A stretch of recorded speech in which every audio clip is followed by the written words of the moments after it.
The Joe Rogan Experience. I couldn't imagine what it was like being famous when there's only 4 channels in the radio. The Olympics, 2.5, 2.6 billion people watching live. Wow. So I went from Lionel Richie to Lionel Richie all night long. The end of my name became All Night Long. Lionel Richie all night long. Hey, that's Lionel Richie all night long. Every country in the world, I became Lionel Richie all night long. Wow. What was that like, performing There it is. in front of that many humans? What was that feeling like? Was it different than a regular performance? Joe, it felt like a regular performance, but I had never in my life had the world watching.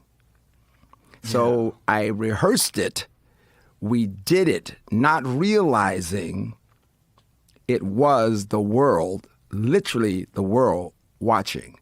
And if go back and look at that little podium, what was supposed to happen at the beginning of this was Ronald Reagan was supposed to come out and had his speech. I know I speak on behalf of everyone in America and the entire world, how proud we are of these fine athletes. That was his speech, right? Because that night there were death threats, they decided it's too risky to have him on the field.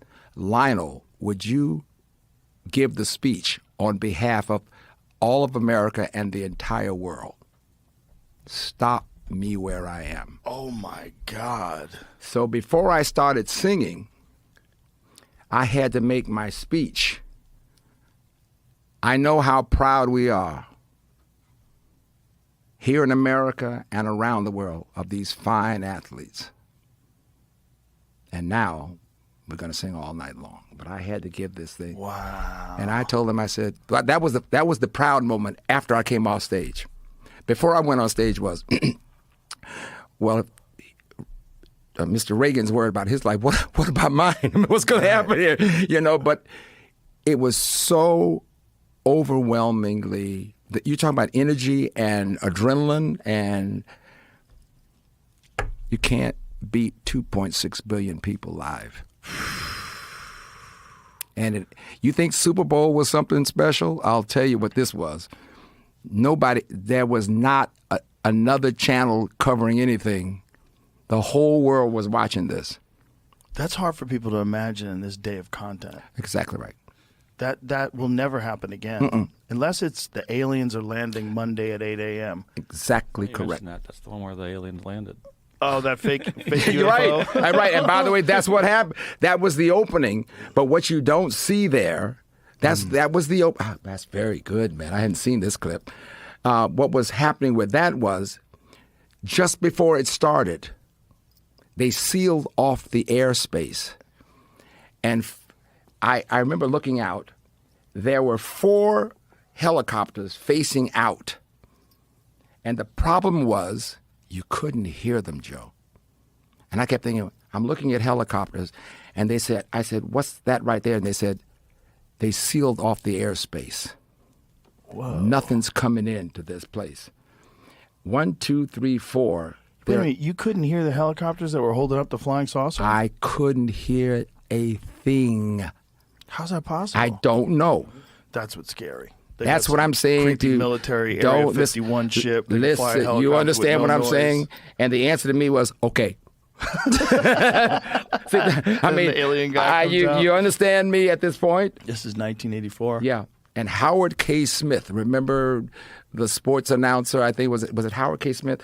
Howard Cosell? No, Howard. He was with Howard K. Smith. He was with Wide World of Sports. Oh, okay.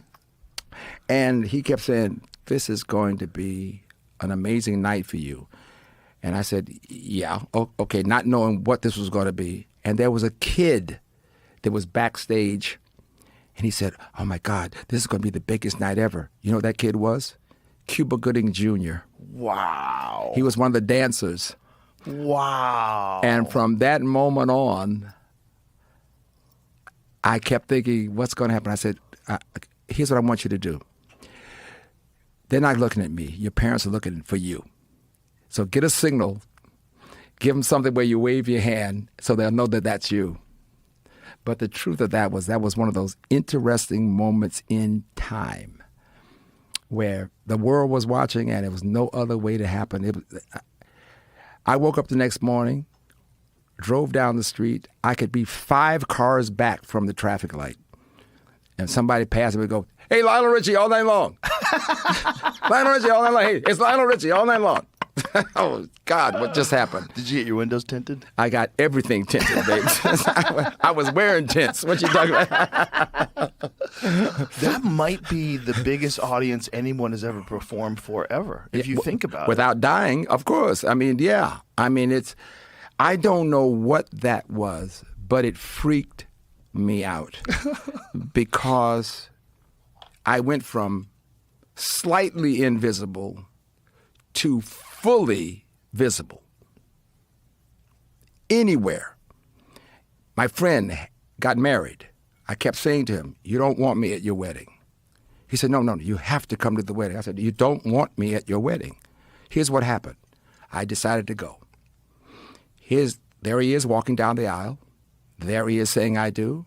And there he is walking out with his lovely bride.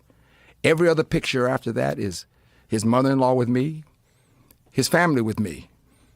He's no longer in the wedding. Right. Every picture was me in his wedding book.